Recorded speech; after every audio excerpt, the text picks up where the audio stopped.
Graça e paz do Senhor Jesus. Salmo 79. Ó Deus, as nações invadiram a tua herança, profanaram o teu santo templo, reduziram Jerusalém a um montão de ruínas e deram os cadáveres dos seus servos por alimento às aves dos céus e a carne dos teus santos às feras da terra. Derramaram como água o sangue deles ao redor de Jerusalém e não houve quem lhes desse sepultura. Tornamo-nos objeto de deboche para os nossos vizinhos, de escárnio, de zombaria dos que nos rodeiam. Até quando, Senhor? Será para sempre a tua ira? Queimará como fogo o teu zelo? Derrama o teu furor sobre as nações que não te conhecem e sobre os reinos que não invocam o teu nome. Porque eles devoraram Jacó, destruíram as suas moradas. Não nos faças pagar pelas iniquidades dos nossos pais. Que as tuas misericórdias venham depressa ao nosso encontro, pois estamos muito abatidos. Ajuda-nos, ó Deus e Salvador nosso, pela glória do teu nome, livra-nos e perdoa os nossos pecados, por amor do teu nome. Porque diriam as nações: onde está o Deus deles? Seja manifesta entre as nações e diante dos nossos olhos a vingança do sangue dos teus servos, que foi derramado. Chegue à tua presença o gemido dos cativos, com o teu grande poder. Preserva os que estão condenados à morte. Retribui, Senhor, aos nossos vizinhos 7 vezes mais as afrontas com que te afrontaram. Quanto a nós, teu povo, as ovelhas do teu pasto, para sempre te daremos graças de geração em geração. Proclamaremos os teus louvores. Amém. Eu coloquei como tema do Salmo 79, o gemido no cativeiro. O gemido no cativeiro.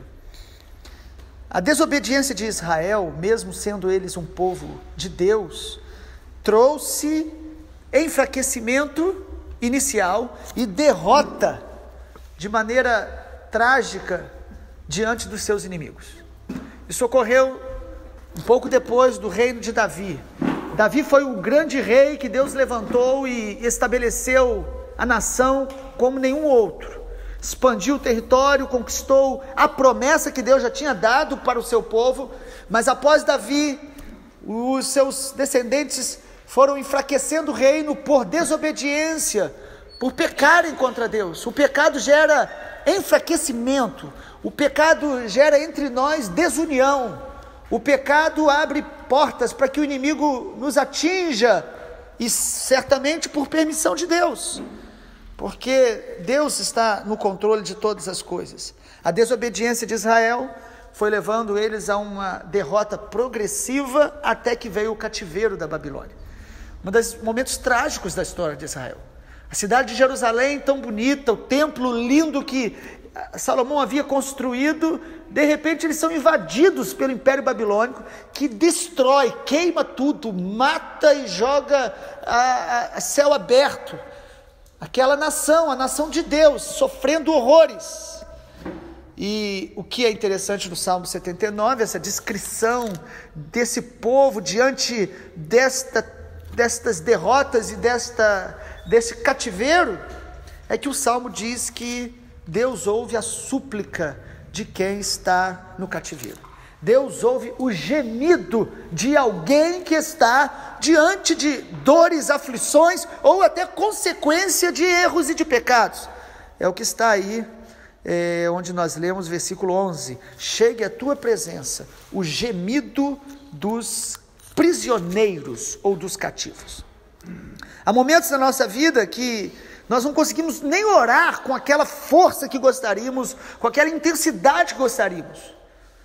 Seja por uma aflição, seja por esfriamento, seja por distração, por cansaço. Às vezes nós vamos ficando muito sem forças para orar. E a única coisa que nós conseguimos fazer é gemer diante do Senhor, suplicar diante do Senhor. Me lembro da história de Ana, mãe de Samuel, 1 Samuel capítulo 1. A Bíblia diz que ela derramava a alma diante do Senhor, e de uma maneira tão intensa, que o sacerdote Eli olhou, achou que ela estava embriagada, mas Deus ouviu o gemido da nossa irmã Ana.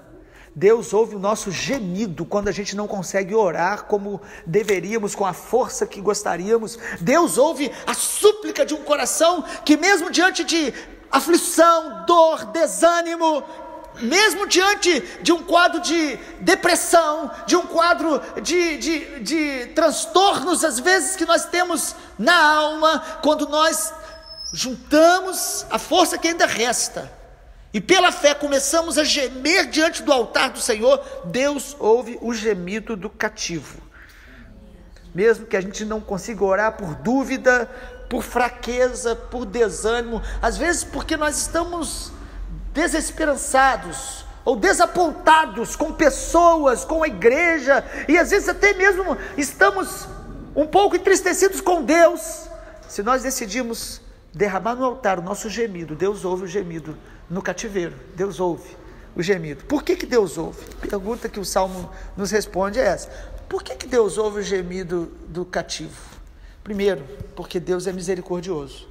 Versículo 8 diz isso: não nos faça pagar pelas iniquidades dos pais, que as tuas misericórdias venham depressa ao nosso encontro, pois estamos muito abatidos. Deus vai ouvir a você e a mim, não por mérito, não porque nós merecemos, mas Ele é misericordioso. A palavra que, uma das origens dessa palavra, na etimologia, é que Deus olha com coração, com o coração dele para as nossas misérias.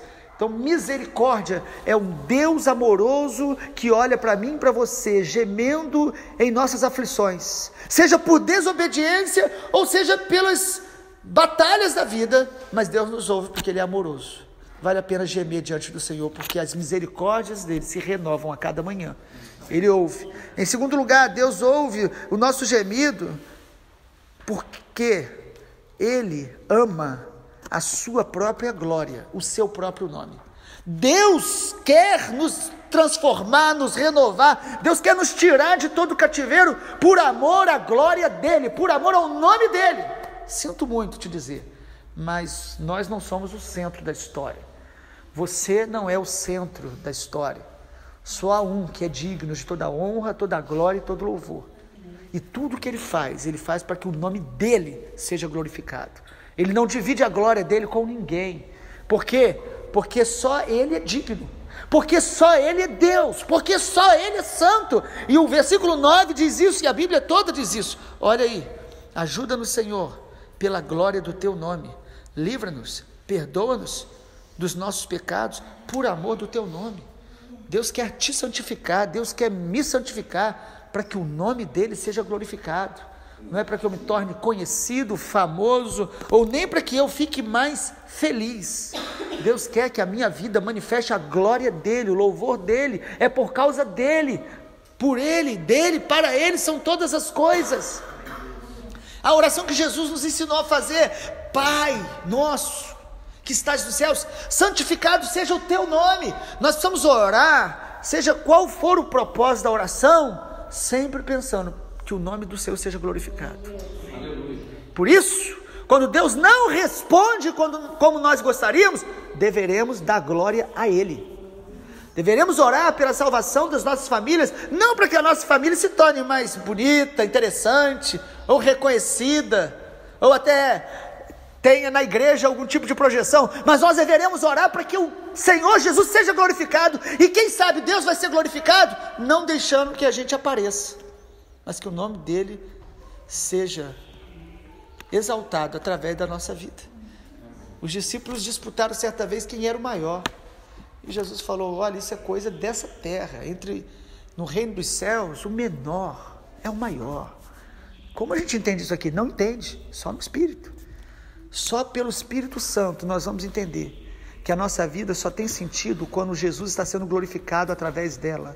Seja quando a gente está sendo abençoado de maneira visível, ou quando nós estamos sendo provados e estamos recebendo a bênção de passar por uma provação, mas decididos a glorificar o nome do Senhor. O salmista diz: Senhor, ouve o gemido, ouve a nossa aflição para glorificar o Teu nome, nos perdoa para glorificar o Teu nome. Não é para que a nossa reputação seja de alguma forma redimida, mas para que o nome do Senhor seja glorificado, me transforma.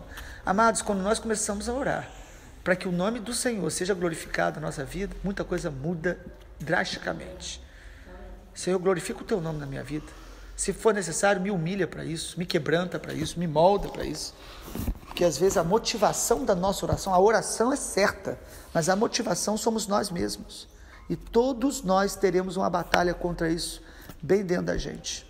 Em terceiro lugar, o Senhor ouve o gemido do cativo, porque o seu poder é grandioso. Por causa da grandeza do seu poder. Versículo 11, o salmista Asaf, ele diz: chegue à tua presença o gemido dos prisioneiros, com o teu grande poder preserva os que estão condenados à morte. Sabe por que Deus nos ouve? Porque Ele tem todo o poder. Se a tua vida aparentemente está condenada à morte, Ele é poderoso para te livrar. Ele preserva os que estão condenados à morte. Você pode ter chegado a um momento onde emocionalmente, espiritualmente, ou ministerialmente, ou a sua família, ou até fisicamente, a sentença é de morte. Deus é poderoso para preservar você e tirar você do vale da sombra da morte. Ele tem todo o poder. Às vezes nós diminuímos o poder de Deus. Amado, o teu Deus é do tamanho que você imagina. Se você está imaginando um Deus limitado, você está limitando o poder dele. Agora, se nós não imaginamos, mas cremos no Deus da Bíblia e Yahvé, não há nada impossível para Deus. Não há nada na nossa vida, na nossa nação e nas nações. Como o Senhor vai alcançar todas as nações da terra e diante de uma igreja evangélica, não só no Brasil, mas nas nações, ainda muito tímida diante do chamado missionário? Como? Ele tem todo o poder, basta uma palavra dele, e os remanescentes vão se levantar, e vão abandonar as desculpas, as mais terríveis carnalidades, e vão falar: eis-me aqui, e eles vão pregar, o evangelho será conhecido de todas as nações da terra. Isso vai se cumprir em algum momento, porque Ele tem todo o poder. Ele tira a gente do cativeiro, porque Ele tem todo o poder. Israel viu a restauração dessa cidade de Jerusalém, que foi destruída no tempo de Neemias, Esdras, porque Ele tem todo o poder. No Novo Testamento, Ele envia seu Filho, o Messias veio, o Senhor Jesus, e alcançou o remanescente de Israel, e começou a alcançar as nações, porque Ele tem todo o poder. Na história da igreja, em meio às perseguições das mais absurdas, tentando matar todos os crentes, a igreja só cresceu, porque Ele tem todo o poder. Hoje, no atual quadro, no cenário atual das nações, o Senhor continua salvando em Israel, entre os islâmicos, no Brasil, no sertão nordestino, entre os indígenas, entre nações da Ásia. O Senhor tem todo o poder. Ele pode libertar o cativo sentenciado à morte. Não importa como nós estamos nessa manhã, se você consegue orar, ore. Se você consegue clamar, clame. Se você está enfraquecido, debaixo de qualquer nível de pressão, consequências de pecado, ou desânimo, ou decepção, levante um gemido diante do Pai, porque Ele ouve o gemido do prisioneiro, e Ele responde com poder, com misericórdia, por causa do nome dEle, por amor à sua glória, para que o nome do Senhor Jesus seja glorificado. E essa certeza nos faz viver como? Viver como o salmista vivia, no versículo de número 13. Ele diz: quanto a nós, o teu povo, diante de todo esse quadro, nós para sempre te daremos graças, de geração em geração proclamaremos os teus louvores. Podemos passar pelos momentos mais difíceis e até consequências de erros, nós vamos glorificá-lo, exaltá-lo, vamos adorá-lo, vamos proclamar os seus louvores, em nome de Jesus, amém. Vamos orar. Pai, eu oro te agradecendo, porque dentre aqueles que aqui estão e os que ouvem essa palavra, todos têm experimentado da tua misericórdia. A tua palavra diz que a misericórdia do Senhor se renova a cada manhã, que o Senhor faz brilhar o sol sobre justos e injustos. Mas também, Deus, dentre nós, muitos já têm experimentado essa realidade, Quantas vezes estivemos em cativeiros, a nossa alma abatida, o nosso desânimo nos controlando, mas a graça do Senhor nos alcançou e nos tirou desses lugares de aprisionamento. Eu oro nessa manhã, Deus, que o Senhor ouça o gemido dos que estão se sentindo aprisionados, que o Senhor desperte em nós este nível de fé que o salmista declara, que não importa o momento, não importa a situação, o cenário que estamos, o Senhor é poderoso para resgatar e preservar a alma da morte. O Senhor é poderoso para transformar realidades, restaurar a nossa sorte e renovar os nossos sonhos no Senhor. Pai, renova a nossa fé. E a nossa oração, Jesus, é que o Teu nome seja glorificado em nossa vida, em qualquer momento, em qualquer circunstância, que o Teu nome, Jesus, seja glorificado em nossa família, em nosso ministério, em nossa nação. Jesus, a nossa oração é que o Teu nome seja glorificado em toda a terra, porque só o Senhor é digno de toda glória, de toda adoração, e em Teu nome, Jesus, é que nós oramos e Te bendizemos. Amém, Senhor. Glória a Deus.